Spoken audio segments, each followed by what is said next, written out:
Este programa tem apoio cultural da CNM, Confederação Nacional dos Metalúrgicos. Começa agora mais um Entrevistas no Café do Sindicato dos Bancários, no centro de São Paulo.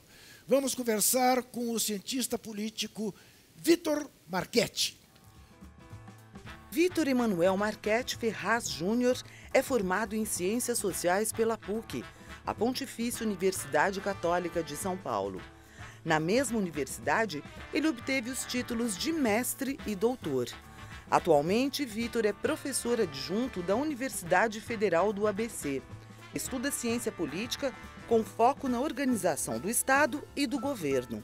Seus principais objetivos de pesquisa são controle constitucional, o poder judiciário, as instituições democráticas e a governança eleitoral.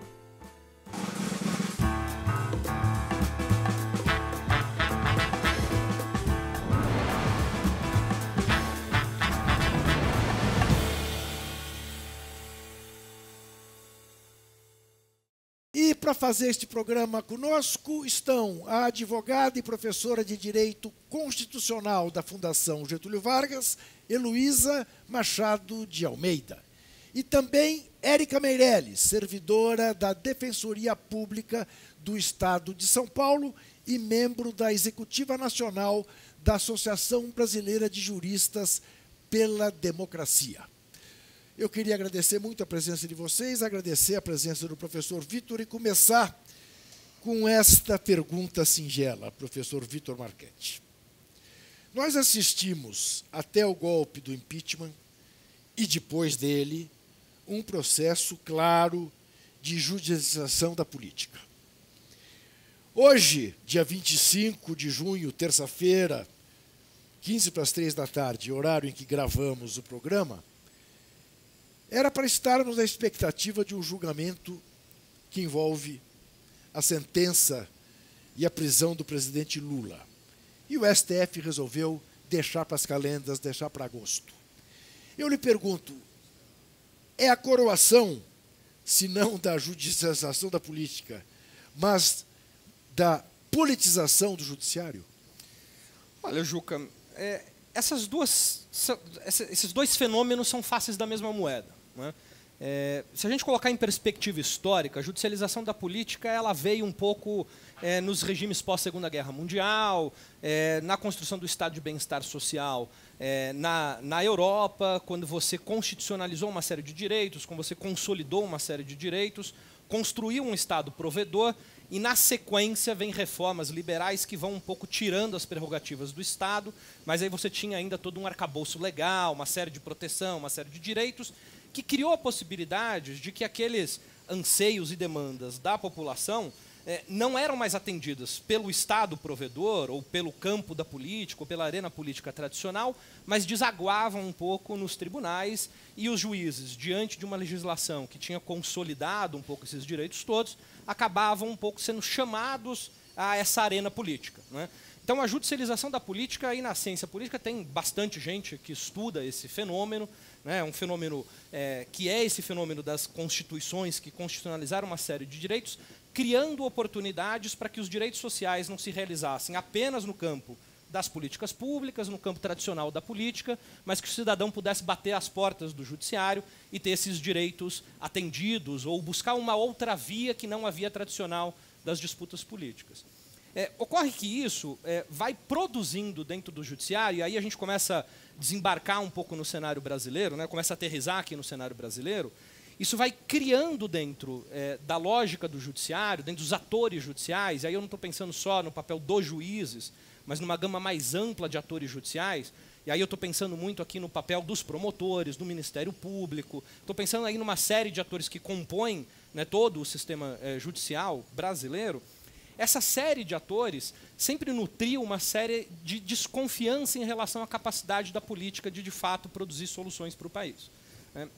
A gente precisa lembrar aqui, Juca, algo que a gente esquece bastante, mas que o papel que o Ministério Público tem hoje, né, essa autonomia, essa capacidade de agir, né? Isso foi construído na Constituição de 88, em boa parte, né, com um empenho bastante significativo da esquerda brasileira. Sem dúvida. Né? Porque também a esquerda brasileira, com toda a razão e com todo o passado que o país tinha, desconfiava das relações políticas, desconfiava da capacidade do parlamento em ser essa arena para a solução dos problemas, desconfiava da capacidade do executivo em manter a estabilidade democrática e se autocontrolar, né? Porque essa é uma das grandes dificuldades do executivo, quer dizer, ele reúne uma série de poderes na mão e, portanto, ele tem que exercer também um autocontrole.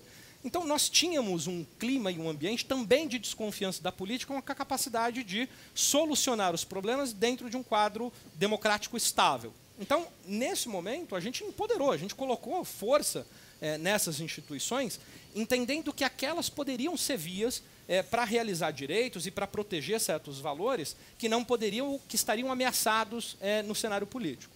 Isso foi criando um ambiente, me parece, de bastante voluntarismo dos atores políticos, dos atores judiciais. E esse voluntarismo dos atores judiciais é o que faz essa passagem, no meu entendimento, do que você está chamando aí da judicialização da política para a politização da justiça. Porque o ator judicial acaba se vestindo da prerrogativa ou da capacidade de fazer com que desejos da população ou necessidades que ele próprio entenda como cruciais para o desenvolvimento do país, seja realizada, ainda que ela não seja realizada por meio do voto, por meio de um debate público aberto. Você diria, a essa altura, que foi um equívoco dar tanto poder ao Ministério Público como se deu na Constituição Cidadã? Olha, Juca, o que a gente precisa ter em mente é que a gente está vivendo um processo de uma ruptura importante de como a gente vinha construindo as nossas instituições de 88 para cá, né? A gente vinha construindo de modo, vamos dizer, mais progressivo, paulatino, né? A gente vinha consolidando as nossas instituições sem rupturas muito intensas. 88 era isso. 88 é um grande pacto, um pacto de forças muito diversas, e que, paulatinamente, de forma muito progressiva, a gente ia consolidando essas instituições. A gente pode até, em algum momento aqui, discutir ou tentar especular as razões para isso, mas a gente está vivendo um momento em que esse pacto, esse grande acordo de que era possível produzir um país em que a gente tivesse um conjunto mais amplo de atores participando das disputas e dos debates, superasse os nossos mais graves problemas. Nessa ruptura, me parece que a gente foi criando um ambiente para que esses atores empoderados do judiciário atuassem de forma mais desmedida. Então, assim, para responder de forma mais clara a tua pergunta, assim, foi um grande erro? Olhando com a sequência histórica de hoje, eu diria que nós estamos vivendo um grande problema, porque temos atores que estão altamente, com uma capacidade altíssima de interferência nos rumos da política, nos rumos da economia, nos rumos das questões sociais no Brasil, mas que padecem de um exercício do controle. Quer dizer, é o clássico, que você pegar Montesquieu, né, que é a grande referência para a gente discutir os três poderes nas democracias, a capacidade do poder exercer o poder sobre o outro é o que garante a democracia. Os controles democráticos. Eu te concedo um poder e, na mesma medida, eu preciso conceder a capacidade de controlar esse poder. Quer dizer, quando a gente foi discutir lá atrás, né, o Conselho Nacional de Justiça, as formas de controle externo sobre o judiciário e as formas de controle sobre a atuação do Ministério Público, tudo isso morreu na praia. Quer dizer, você não construiu, de fato, sistemas de controle sobre a ação desses atores. Né, quando você vai discutir lei de responsabilidade sobre as ações dos promotores no Ministério Público, tudo isso virou lei a favor da corrupção. Né, porque se construiu uma narrativa de que, de fato, os verdadeiros defensores dos nobres valores democráticos no país, dos nobres valores éticos, não saíam das urnas, não saíam do debate público, não saíam de uma construção coletiva, né, mas saía da cabeça de algumas pessoas que tinham, de alguma forma, uma inteligência ou uma capacidade mais ilustre de defender esses iluminados. Né? Heloísa, sua pergunta, primeira para o professor Vitor Marchetti. Claro. Obrigado.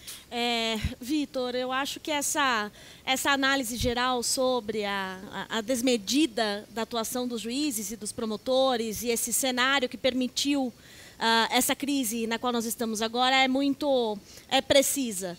Mas talvez o cavalo de Troia, essa pergunta, que tenha permitido talvez essa ruptura ou este grande problema que nós enfrentamos agora, seja o combate à corrupção, ou melhor dizendo, um cavalo de Troia fantasiado de combate à corrupção e uma ideia de moralização da política. Você acha que o judiciário hoje se coloca num papel de moralizar a política, e como que você tem visto isso agora com a Operação Lava Jato? Obrigado, Elo. Grande prazer estar dialogando contigo, amiga de debates intensos aí.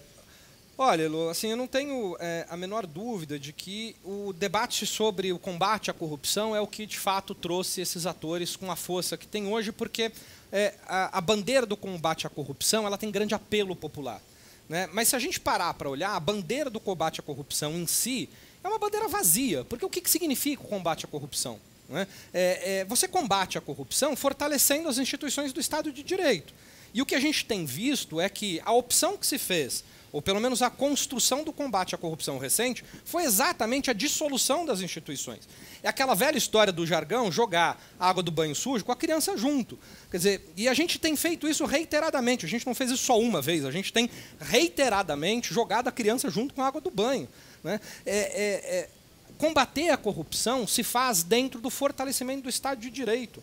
Sem o fortalecimento das instituições que sejam capazes de se autocontrolar e produzir progressivamente soluções para o país. Então vamos pegar recentemente, só para dar exemplo do que significa essa evolução histórica.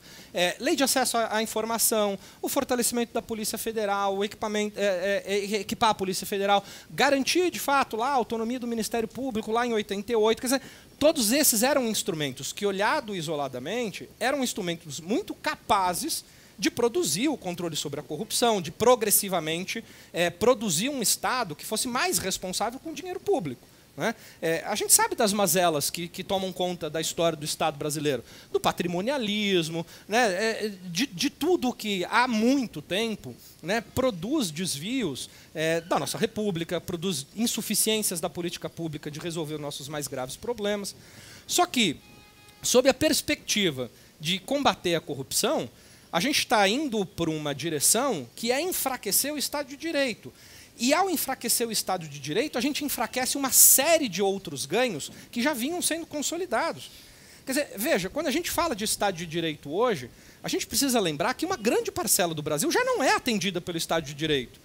Mesmo quando a gente vinha nos últimos anos tratando da consolidação democrática no Brasil, eleições sucessivas, né, presidentes, a gente bateu o recorde histórico de presidentes eleitos pelo voto direto sucessivamente. Quer dizer, agora, aconteceu ontem. Né? Quer dizer, a gente está batendo recordes históricos. Tudo bem, já batemos recordes históricos também de impeachments, de destituição de presidentes da República. Mas, de fato, a gente vinha num movimento de consolidar aos poucos esse Estado de Direito, ampliando as capacidades do Estado de fato, produzir a cidadania. Você sabe muito bem, quer dizer, o grande exército de pessoas que estão fora da cidadania formal no Brasil. O grande exército de pessoas que já estão à margem do Estado de Direito, que são vítimas do Estado. Que são vítimas da violência de Estado, são vítimas de violência policial, são vítimas de violência por falta de políticas robustas de atendimento às questões sociais, às desigualdades econômicas. E a gente vinha consolidando tudo isso. Agora, em nome de uma bandeira, que é a bandeira do combate à corrupção, a gente jogou todo esse conjunto de políticas no lixo. É isso que a gente tem feito. Este é o momento do país. Além do conjunto de políticas, um conjunto de empresas. Um conjunto de empresas, a economia do país está na berlinda. Né? E aí, o que veio dentro desse cavalo de Troia, de fato vieram atores políticos que agiram por meio das instituições judiciais em nome de valores que eram valores que estavam acima do bem e do mal, né? Que não podiam ser questionados, não podiam ser combatidos no debate.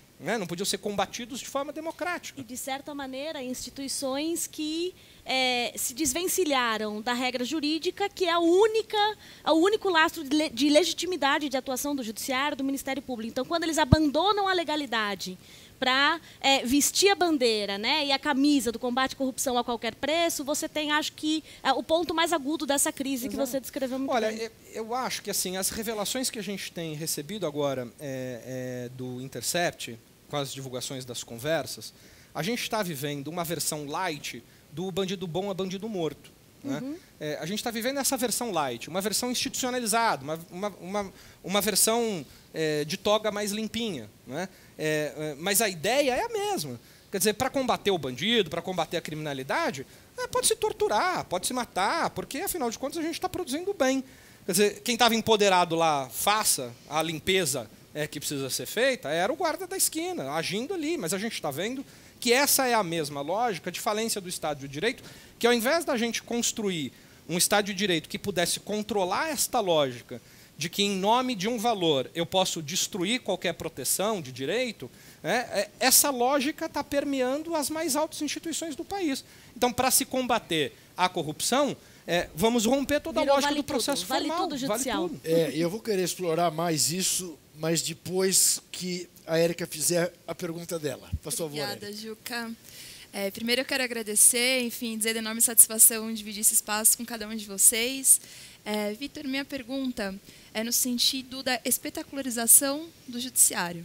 Acho que a gente tem observado isso, então eu peço que você comente alguns marcos históricos para esse fenômeno, e nós, enquanto instituições da esquerda, como a gente enfrenta isso, né, diante da sociedade, enfim, diante de uma disputa de narrativa que se coloca, né? Então, quando a gente fala, enfim, da afronta ao Estado Democrático de Direito, como que a gente consegue, de fato, atingir uma consciência coletiva? Acho que é uma das grandes dificuldades e um dos maiores desafios que a gente enfrenta hoje.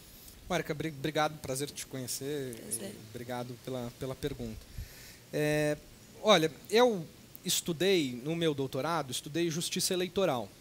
E acompanhei um pouco como a justiça eleitoral se comportava em questões muito salientes na história do país, desde 34, quando ela vem se consolidando, se constituindo, de 46 a 64, quando a gente efetivamente tem eleições, mas principalmente pós-88. E há um marco, que é uma decisão tomada lá, e aí eu não vou entrar em detalhes técnicos aqui, mas era a decisão que tratava da verticalização, das coligações, enfim, que aquela produziu uma mudança muito radical no modo como o sistema político se controlava, se regulava. Essa decisão foi de 2002. E a partir dali, você tem uma série histórica de decisões, e aí eu estou falando da perspectiva da justiça eleitoral, você tem uma série histórica de decisões que vão fazendo a tal da reforma política sem políticos. Né? Eu tratei muito disso. Quer dizer, a reforma política sem políticos. Então, o próprio judiciário age também nessa arena, promovendo as reformas que a política não dá conta. E que é uma grande falácia. Sobrar tempo, a gente conversa sobre isso. Mas eu fiquei com isso na cabeça. Eu falei assim, o que aconteceu em 2002? E há uma série de outros episódios que a gente percebe que o ativismo judicial, a partir do início do século XXI no Brasil, começa a se tornar mais agudo. Eu ainda não tenho resposta, a despeito da expectativa que eu queria aqui de que daria uma resposta, mas acho que há elementos aí que servem para a gente construir uma resposta. E eu vou dar dois. O primeiro elemento é que, a partir desse começo do século XXI, que a gente começa a televisionar as sessões do Supremo Tribunal Federal, do Tribunal Superior Eleitoral. Quer dizer, muda a lógica de funcionamento. Eu estou afirmando que televisionar as sessões do STF é a causa dessa espetacularização da justiça? Não estou afirmando isso, eu só estou dizendo que a gente precisa considerar esse elemento. Esse elemento muda a cabeça. Esse elemento muda as vaidades, muda o nível de exposição, muda o modo de construir as decisões. A gente sabe, ao estudar, ou tentar estudar o modo como o STF constrói as suas decisões, a gente já há muito sabe que o debate no plenário não é um debate para construir um consenso. Né? Você tem 11 ministros, né? O Conrado Hubener, um professor da USP, tem uma pesquisa bastante robusta sobre isso, ele vai dizendo, você tem 11 Supremos. São 11 cabeças que pensam de forma diferente. Um arquipélago que não produz um consenso, não produz uma decisão conjunta, ou que se sustente com alguma racionalidade, né? E que dê para os atores que estão esperando a decisão judicial alguma capacidade preditiva, porque isso se chama segurança jurídica. Quer dizer, você precisa ter alguma capacidade de prever o comportamento das cortes judiciais. Como a gente tem esse sistema pouco propício ao consenso, à construção coletiva, você tem 11 figuras produzindo decisão, é muito incerto o que vai sair de lá. O fato de ser televisionada pode ter aguçado essa característica? Me parece que sim.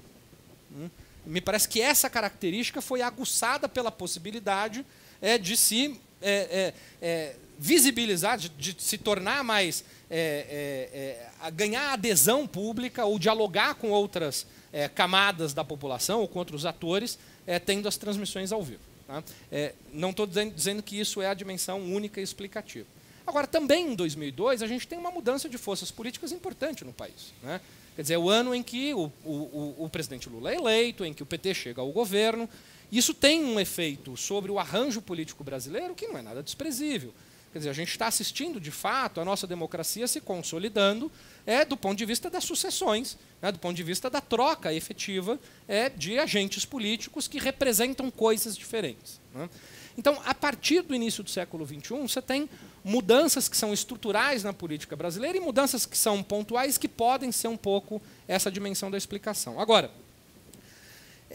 eu acho que também as revoluções que a gente tem vivido da forma de se fazer comunicação são, sem dúvida nenhuma, pontos para a nossa reflexão. Eu não sou especialista em rede social, não sou especialista nessas revoluções que se produziram aí com as novas tecnologias, mas se fosse hoje me dedicar a alguma pesquisa para entender os rumos da democracia brasileira, eu certamente investiria um pouco na compreensão disso. Nós vamos fazer um rapidíssimo intervalo e voltaremos em seguida. Até já.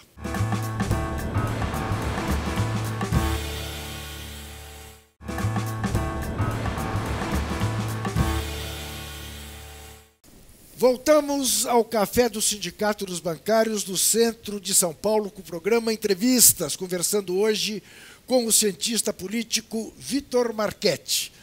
Vitor, você fez referência ao bandido bom ser o bandido morto, e isso me preocupa muito, eu sei que a ideia não é sua, deixar isso muito bem claro.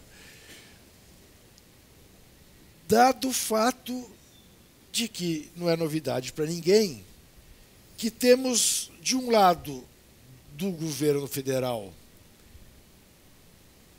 um bando de milicianos, e temos de um outro lado, também do governo federal, um grupo de militares. Em que medida esta junção milicianos e militares, em última análise, acovarda, por exemplo, uma instituição como o STF? Olha, Juca, eu acho que ainda temos histórias que ainda serão reveladas num futuro sobre essa relação, principalmente das Forças Armadas em relação ao STF. Quer dizer, há indícios muito fortes, e aí eu acho que talvez com o andamento das repercussões, das revelações do Intercept, alguma coisa apareça por aí, mas há indícios muito fortes de que o STF sim tomou algumas decisões, principalmente as que envolviam a possibilidade de não prisão do ex-presidente Lula, sofreu pressões bastante importantes e significativas de algumas alas dos militares. Né? Veja, os militares desempenharam papéis muito relevantes na construção da República Brasileira, e relevantes não no sentido de enaltecer este papel, sim, mas de dizer que foram importantes. Né? Quer dizer, a gente sempre esquece, né, das nossas aulas de história, de que os 2 primeiros presidentes da República do Brasil foram 2 militares, né? E que a República é fruto de um golpe. E que a República é fruto de um golpe. Né? Os militares sempre foram um pouco, ou se colocaram um pouco nesse papel de fiduciários da República, sim, ou da estabilidade política do país, de um país com questões sociais muito fortes, muito quentes, tendentes a produzir dissensões muito graves, e que produziu, e que muito sangue foi derramado na história desse país. Né? Porque a gente tem um mito, né? O mito da cordialidade, de que o país sempre funcionou, sim, de forma muito ordeira. Mas a gente sabe, quer dizer, não é preciso ir muito longe para juntar um punhado de histórias de violência na política brasileira, né? Nas relações sociais, e não é diferente hoje. Né? Quer dizer, nós temos ainda uma lógica de uma sociedade altamente violenta, uma sociedade que reproduz essa violência na política. eu acho que isso se junta um pouco com o que a gente argumentava no bloco anterior. Quer dizer, a gente estava num momento de progressivamente forjar pactos, ou reforçar o Pacto de 88, estendendo políticas sociais, estendendo políticas de cidadania.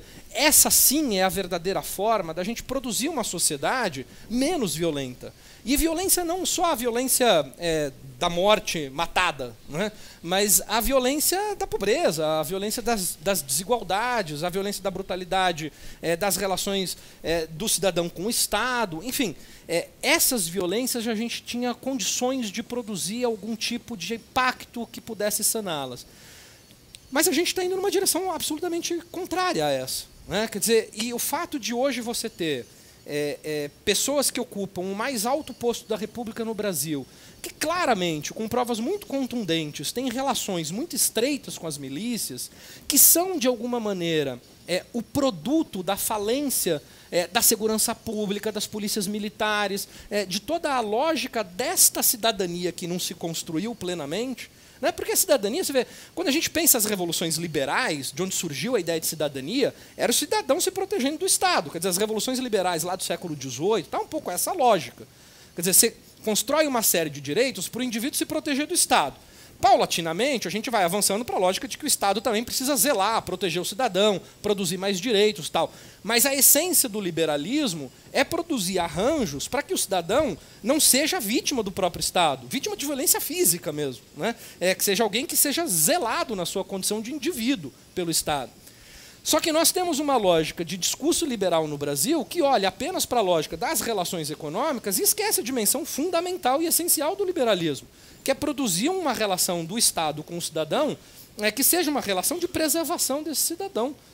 Quer dizer, quando a gente assiste nesse momento uma agenda liberal econômica altamente agressiva, altamente desconstrutora das capacidades estatais, da capacidade do Estado agir, ao lado de uma aliança com um lado mais perverso, né, e violento do Estado, que é a milícia, né, a gente está vivendo, de fato, um momento muito sério e grave de dissolução das nossas instituições.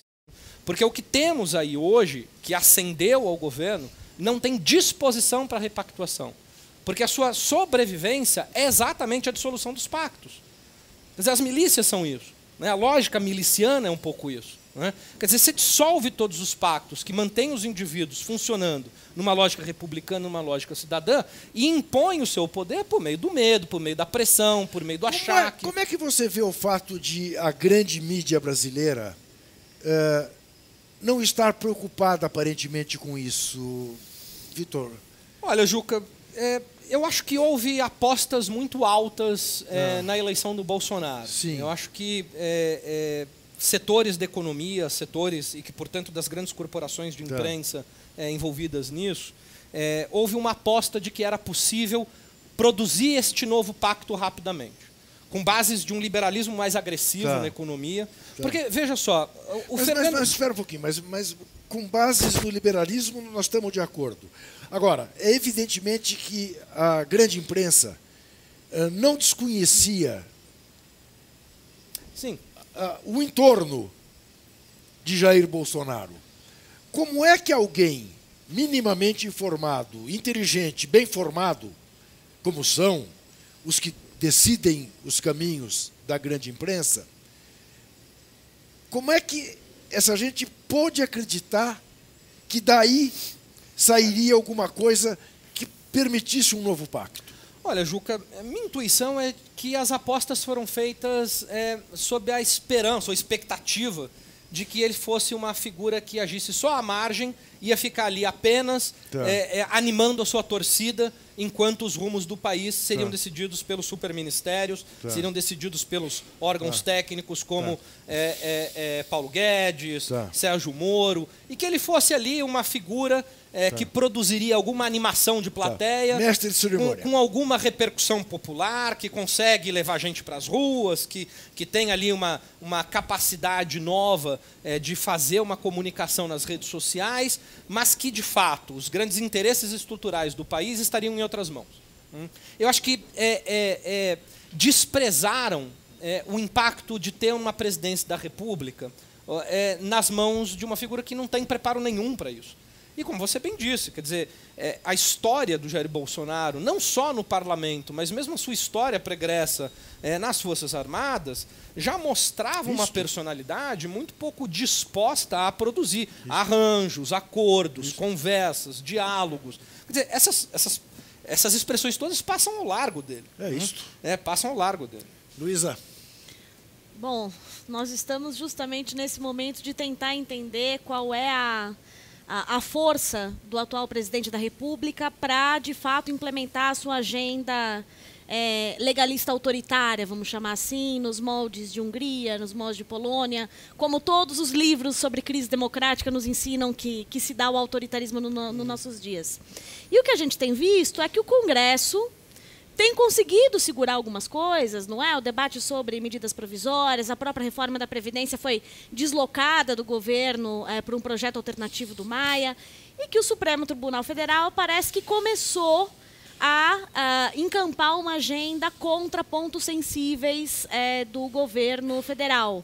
Amanhã vai julgar o decreto de armas, semana passada julgou a extinção dos conselhos participativos, antes disso criminalizou a homofobia, que se não fosse identificada como uma medida direta do governo, certamente contrária aos seus interesses. Vetou a questão da demarcação das terras indígenas. De terras, agora uma liminar monocrática do Barroso. Então, como é que a gente consegue superar esses próximos anos com esse governo que tem um descompromisso constitucional, vamos chamar assim, né? E governa sem Congresso, abusando do poder, com um judiciário tão fragilizado que, se você grita num caso como o do Lula, o caso sai da pauta e eles preferem não julgar.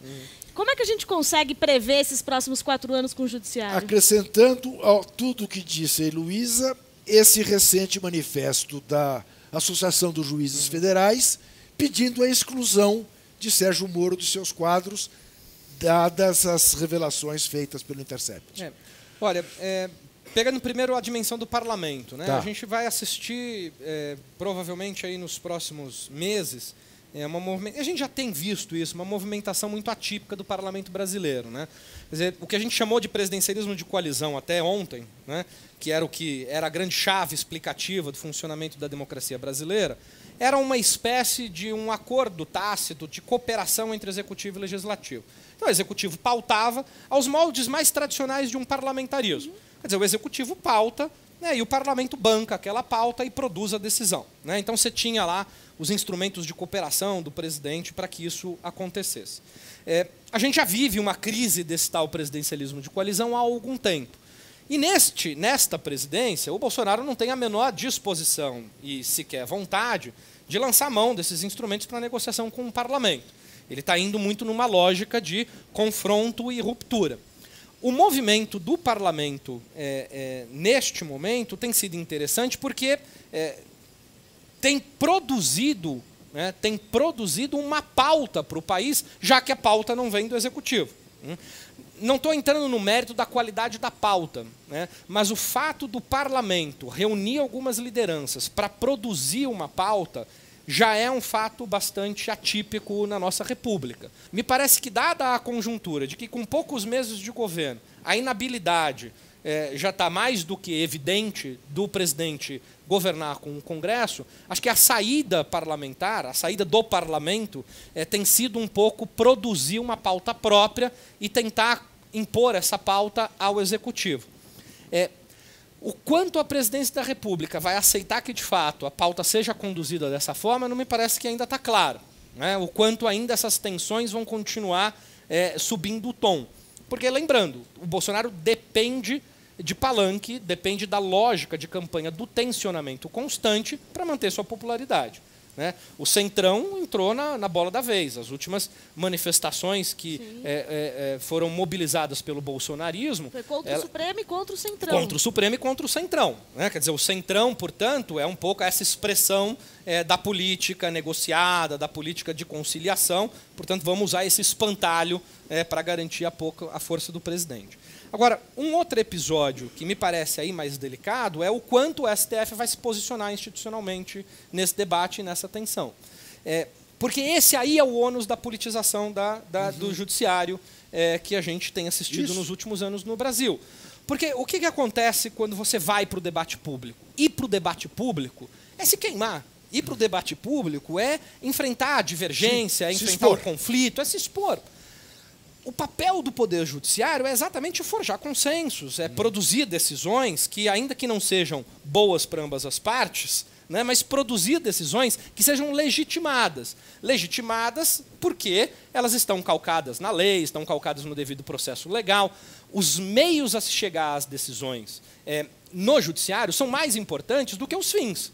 Portanto, todo o protocolo para se produzir uma decisão, todo o distanciamento das partes, o distanciamento dos conflitos, ele é fundamental para a legitimidade da decisão. Na política, não. Na política, você usa meios diversos e o que é importante do ponto de vista do debate público são os fins produzidos por ela.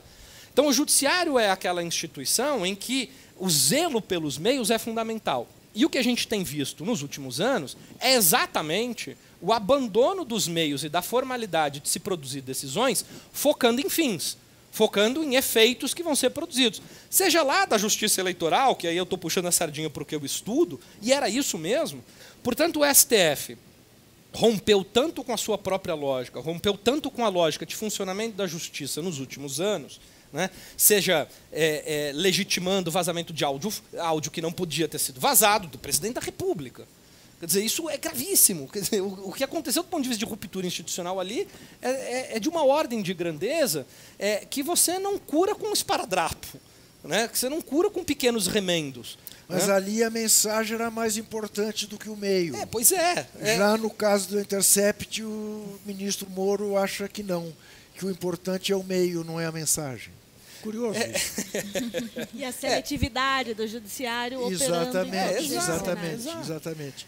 De alguma maneira, o Intercept está fazendo com o Sérgio Moro aquilo que as delações premiadas fizeram com os delatados? O que eu imagino, Juca, é que os próximos lances dessas revelações vão aumentando a temperatura do caldeirão. A diferença é que a gente está falando de um órgão de imprensa que tem responsabilidade de informar. Né? Do outro lado, a gente tinha um órgão do Estado, né? Um poder judiciário que tinha que zelar pelo processo. E tinha que zelar pelos meios. E isto faz toda a diferença. Toda a diferença. Do mundo. Eu quero lembrar apenas, antes de chamar o próximo intervalo, que continuamos todos muito curiosos por saber onde está o Queiroz. Lembra do Queiroz? Não nos esqueçamos do Queiroz. Até já.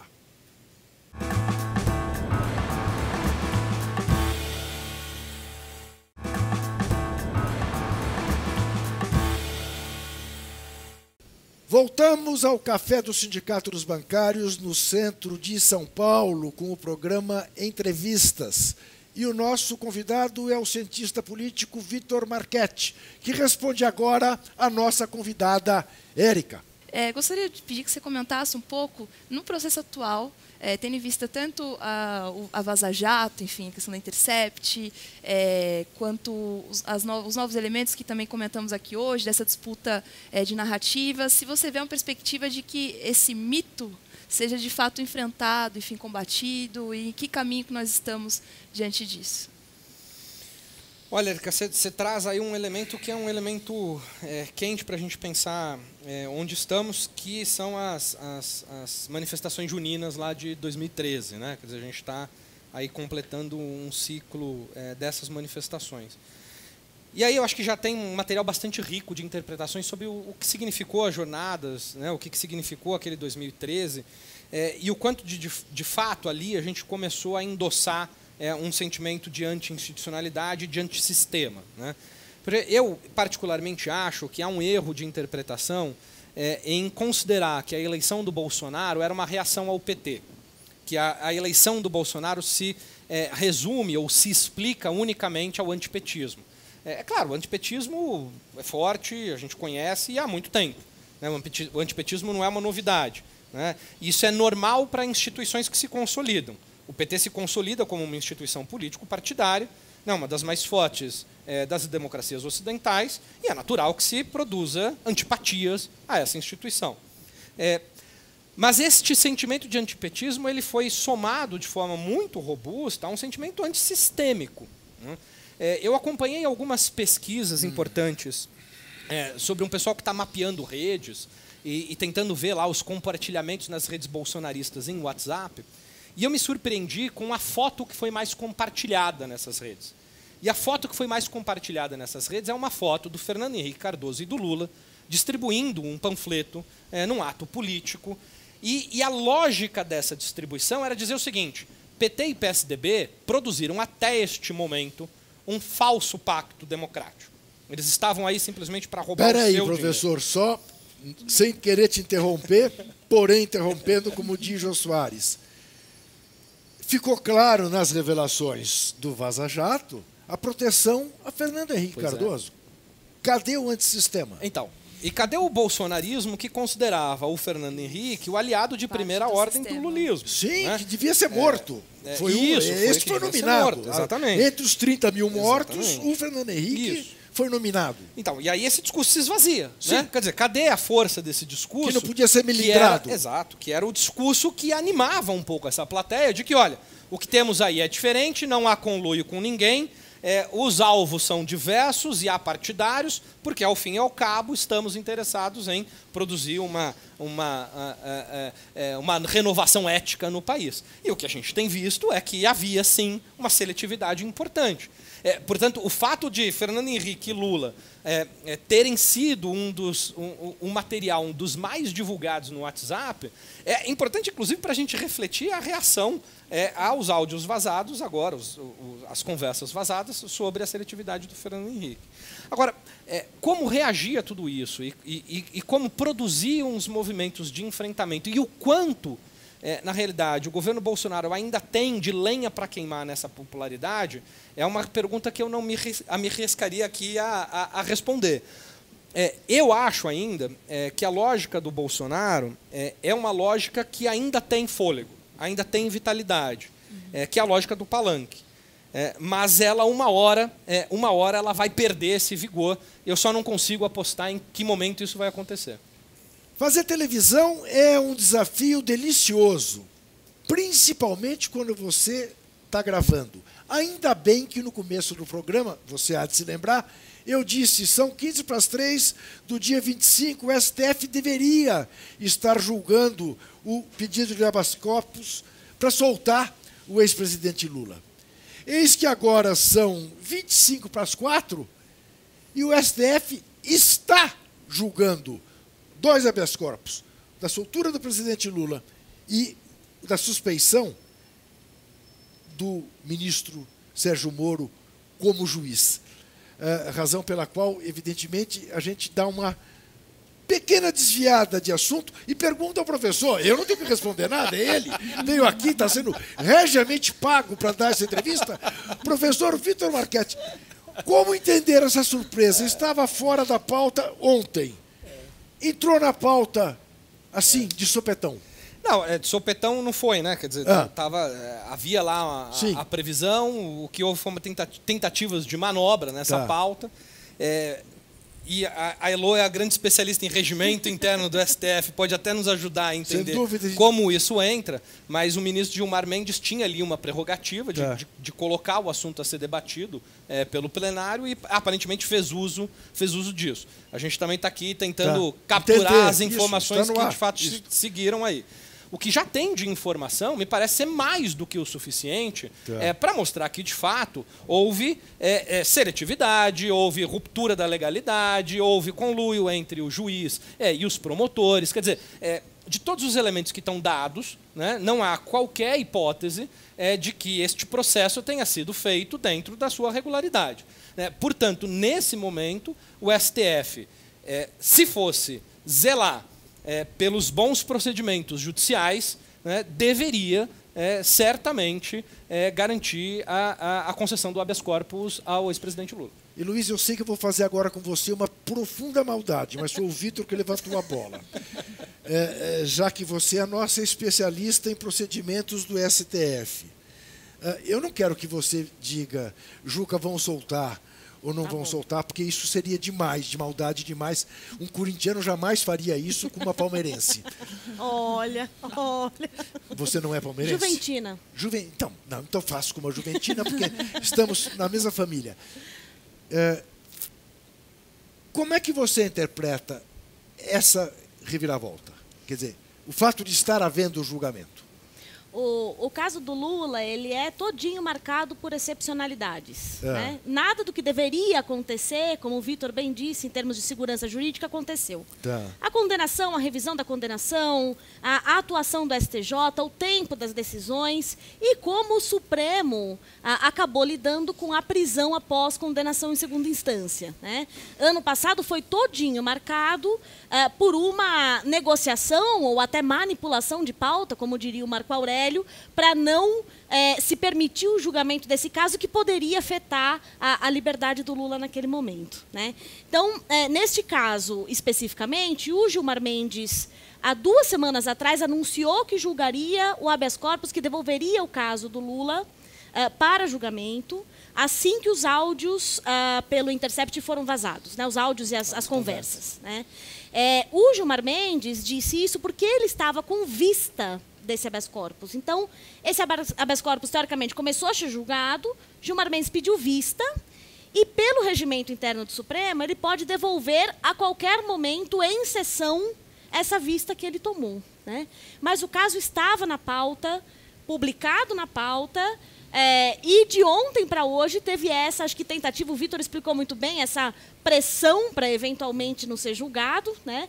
E ficou esse diz, não diz, e o Gilmar levou esse caso. É importante também lembrar que a ministra Carmen Lúcia publicou uma nota de ontem para hoje dizendo que ela não interferiu na pauta, que ela não tirou o processo na pauta e, muito pelo contrário, que habeas corpus de réus presos tem prioridade também pelo regimento do Supremo. Né?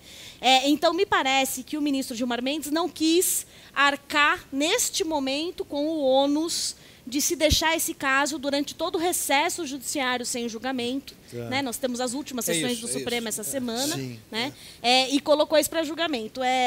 Eu acredito que as conversas do Moro, do Dallagnol, elas podem e deverão ter um impacto muito grande nesse caso do Lula, porque alguns ministros do Supremo estão profundamente incomodados com a maneira pela qual a Operação Lava Jato tem exposto também os ministros do Supremo. Uma procuradora o chamou de mafiosos, né? Dona Cláudia Tessler, se não me engano, esse é o nome dela. Professor Vitor Marchetti, eu queria que você comentasse, evidentemente, a intervenção da Heloísa. E queria que você ampliasse esse seu comentário sobre, talvez eu esteja sendo ingênuo ou otimista em demasia, será que passaremos a ver o STF fazendo o papel do zagueiro que defende o que deve ser defendido na hora do gol contra? Olha, Juca, primeiro chamar a atenção para uma coisa, né? O fato do STF, nos últimos anos, ter produzido decisões que controlam a pauta do plenário de acordo com o humor e as movimentações da política é mais um indicativo e mais uma variável dessa politização da justiça. Sem dúvida. Né?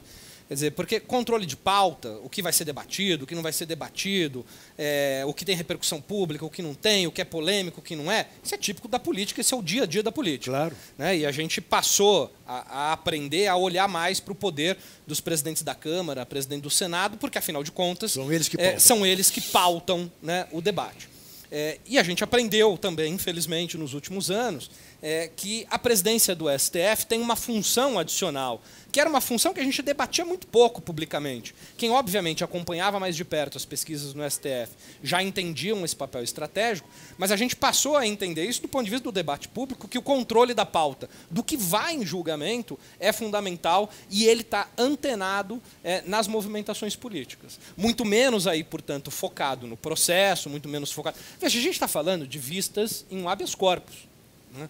Vistas no habeas corpus. Quer dizer, eu acho que é a primeira coisa a chamar a atenção. Quer dizer, o habeas corpus é um remédio constitucional exatamente para evitar a arbitrariedade do Estado. E aí a gente pede vista. Isso. Né? Quer dizer, você Você não adia. você discute vistas num processo como esse. Quer dizer, então já chamaria atenção um pouco para esse elemento dos instrumentos jurídicos jogados aí no caldeirão das disputas políticas. Acho que a Elô lembrou bem, quer dizer, a gente está às portas aí de mais um recesso judicial, né? Acho que também é um tema bom para a gente discutir, do ponto de vista dos privilégios e do funcionamento dos órgãos do Estado, porque eu venho de universidade e parece que as universidades só fazem coisa errada nos últimos anos, né? Mas a gente precisa ver, de fato, quais são os privilégios, quais são os desperdícios de recurso e quais são Você tem quantos dias de férias por ano, professor? Eu tenho 30. 30, né? Eu tenho 30 dias de férias por ano, isso. né? Garantidos ainda Na defensoria também. por lei. Né? Tá. Então, esses movimentos do STF, de pautar, de olhar a temperatura política, me parecem, e aí a gente reconecta um pouco as conversas que a gente vinha fazendo, reconecta o judiciário neste momento, e fundamentalmente o STF, a tentar botar a bola em jogo de novo, baixar um pouco a poeira. Né? Você lembrou bem do zagueirão, mas eu colocaria mais como aquele meio de campo. Levanta a cabeça e fala, peraí. Põe a bola no chão e fala assim, Tá. acalma. Acalma, porque a gente Isso. ainda tem tempo para jogar, o jogo não vai acabar no próximo minuto e a gente precisa estar vivo até o final da partida. Permita-me trazer a brasa para mim, a sardinha. Você trouxe numa determinada resposta para a sua da Justiça Eleitoral.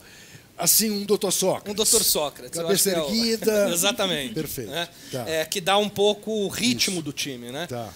Me parece que o STF, nesse momento, não é que ele vá ocupar esse espaço. Me parece que há uma urgência do STF ocupar esse espaço. E não que seja o STF, Sim. mas algum ator institucional relevante precisa ocupar esse Tá. espaço. Né? Porque eu vinha dizendo, hoje eu não vejo sinais de fumaça de que a gente vai ser capaz de repactuar o que foi despactuado a partir da Constituição de 88. E se a gente não botar um jogador em campo que seja esse capaz de dizer vamos tentar restabelecer alguma normalidade institucional, a gente vai remoer essa crise por muitos anos ainda. Professor, você não vê ninguém que tenha essa capacidade da repactuação e de dar um golpe, mais um? Eu acho que aí tem muito mais atores políticos dispostos a isso, né? Porque é isso, né, Juca? Eu acho que a gente... Quer dizer, você não afasta essa possibilidade.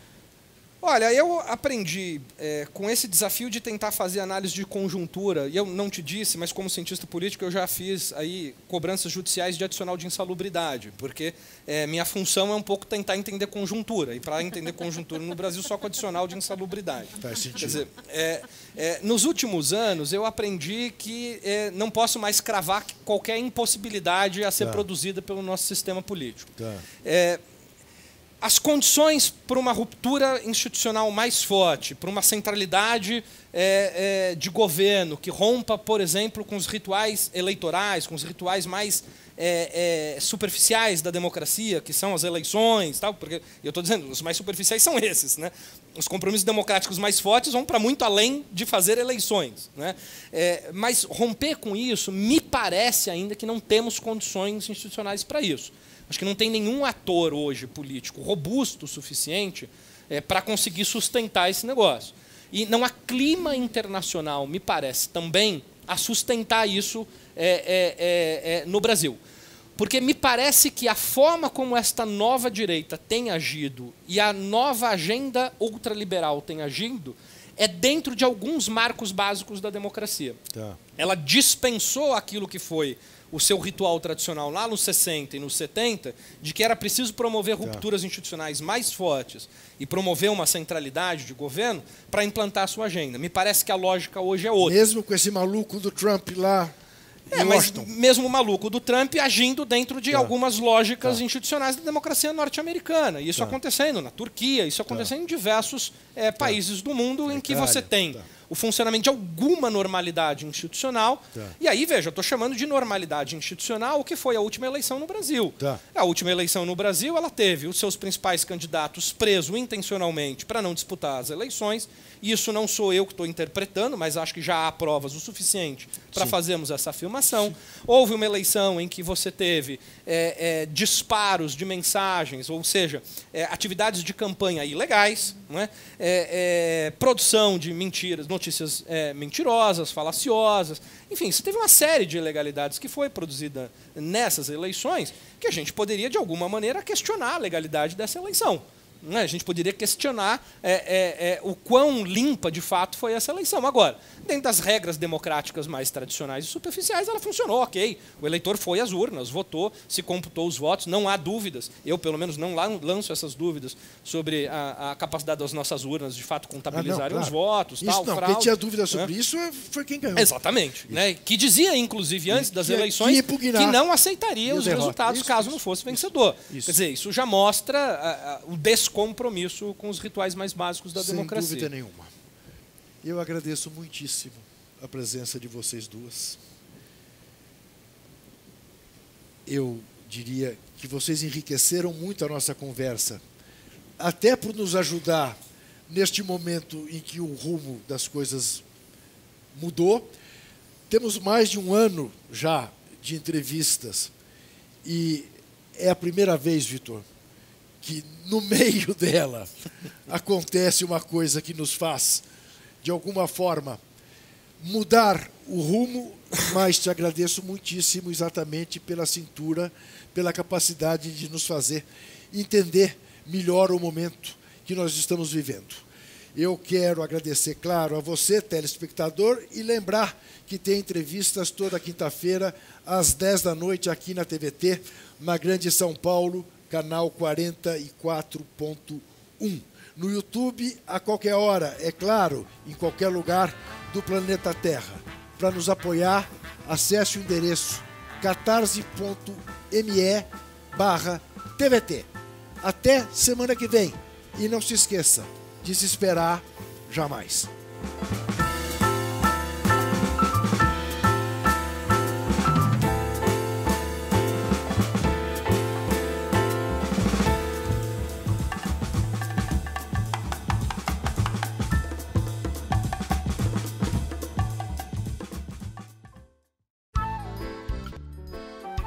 Este programa tem apoio cultural da CNM, Confederação Nacional dos Metalúrgicos,